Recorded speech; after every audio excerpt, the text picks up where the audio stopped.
Adrenaline Peak is the most thrilling roller coaster in all of Oregon.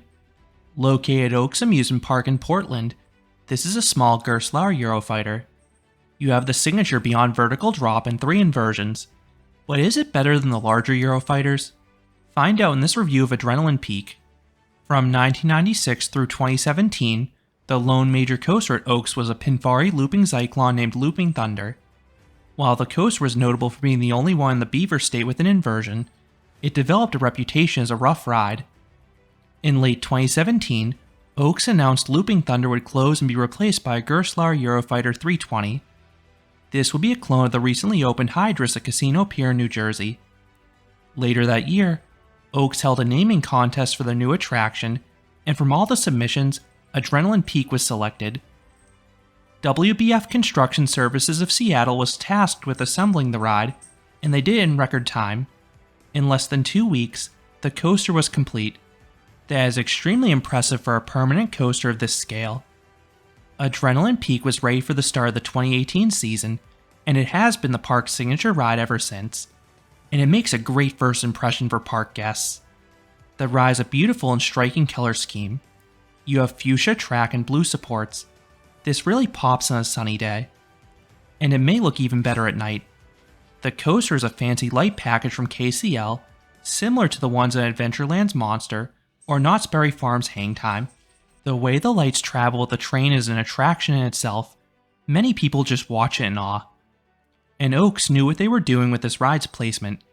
It is the first ride you see when you arrive. The parking lot wraps around the coaster. You can walk right up to the coaster from all sides, and one of the pathways into the park actually runs right alongside the first drop.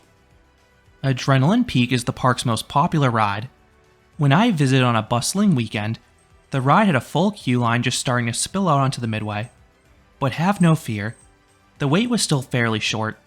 The ride's physical line is super short and only takes about 15 minutes with 2 train operations. And I have seen 2 trains in use in both my visits. Each train can accommodate a max of 8 riders in 2 rows of 4. Exactly 8 riders are admitted into the station for each ride, and seating is on a first-come basis. But I don't think it matters which row you get. The ride feels identical in all seats from a force and smoothness perspective. One of the best parts about this ride is the restraints. Unlike the early Eurofighters that had over-the-shoulder restraints, you have just lap bars in this one. They will be pushed down snugly and firmly, but your entire upper body is free. This has 2 advantages. First, say goodbye to headbanging. This can be an issue with this ride type. Second, the ride's forces are accentuated with a more minimalistic restraint. There is an important rule you need to follow though. You cannot raise your hands in this one. The park is very strict about this. Before dispatching a train, they tell this to everyone. Anyone who disobeys is not allowed to ride again. I suspect it may be a clearance issue. I have heard stories from a few other coaster enthusiasts who have hit a support on Galveston's Iron Shark or Darien Lake's Tantrum, 2 other Eurofighters with lap bars.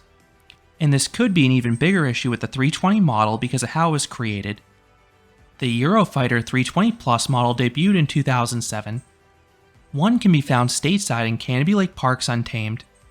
This layout has been built 5 times worldwide, and each installation has over-the-shoulder restraints. The Eurofighter 320 model was the exact same layout with 1 key change. The final helix was omitted to reduce the ride's footprint, so trains just twist up into the brake run after the final version. The same clearances were retained for the rest of the layout, which was designed with over-the-shoulder restraints in mind. Those harnesses restrict how far guests can extend their hands upwards and outwards. Given this information, a taller guest may be able to hit a support somewhere in this layout. So in order to get the superior lap bar harnesses, guests just need to follow the rules. Once dispatched, you turn out of the station and pause at the base of the 72-foot or 22-meter tall vertical lift hill. Once the catch car engages, you smoothly rise up to the top. If you look backwards, you get a neat view of the entire park. Soon enough, you are cresting the 97-degree beyond vertical plunge, and this is a great drop. It's over in a flash, but it offers very strong ejector airtime. This is the case in all Eurofighters, but it feels extra powerful here with just the lap bar restraints. The pullout then pummels you with positive Gs. This part also has a noticeable side-to-side shimmy, making me ever so grateful there are no over-the-shoulder restraints.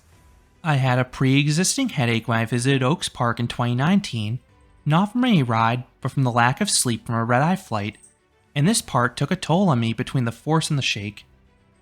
After this, you have a vertical loop. You get a reprieve on the positive G's at the apex, instead getting a pinch of hang time.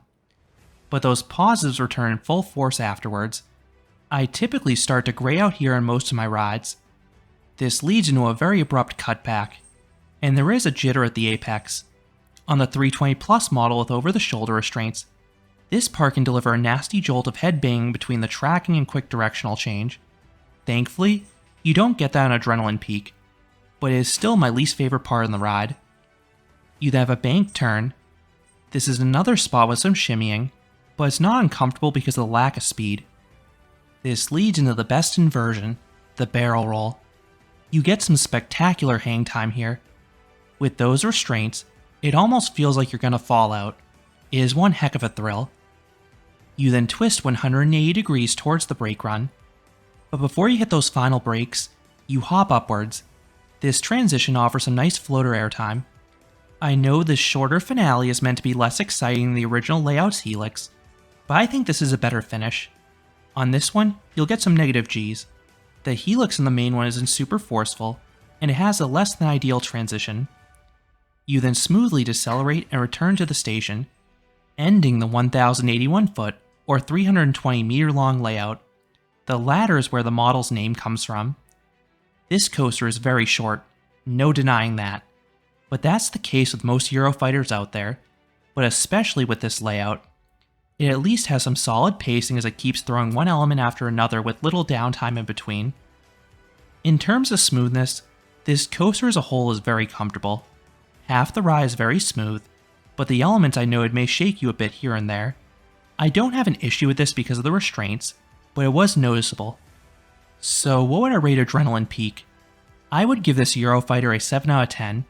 This is a good little coaster. The ride does a lot well. The initial plunge is excellent, delivering robust airtime. Then the first and last inversion are good too. Then the ride has blasts of positive Gs mixed in as well. The middle section isn't the strongest and the ride is over very quickly, but it's a great fit for this small amusement park, and the ride definitely seems to be a big hit with their audience. And it's better than quite a few Eurofighters because of the punchy layout and improved comfort. I definitely prefer it over the 320 Plus models I've ridden because of the better ending and those restraints. So those are my thoughts on Adrenaline Peak at Oaks Amusement Park. What are your thoughts on this compact coaster? Is it your favorite ride in Oregon? Let me know down in the comments. If you enjoyed this review, I would appreciate it if you gave this video a like, and you consider subscribing, because there'll be a lot more roller coaster and amusement park videos here at Canopy Coaster. Thanks for watching.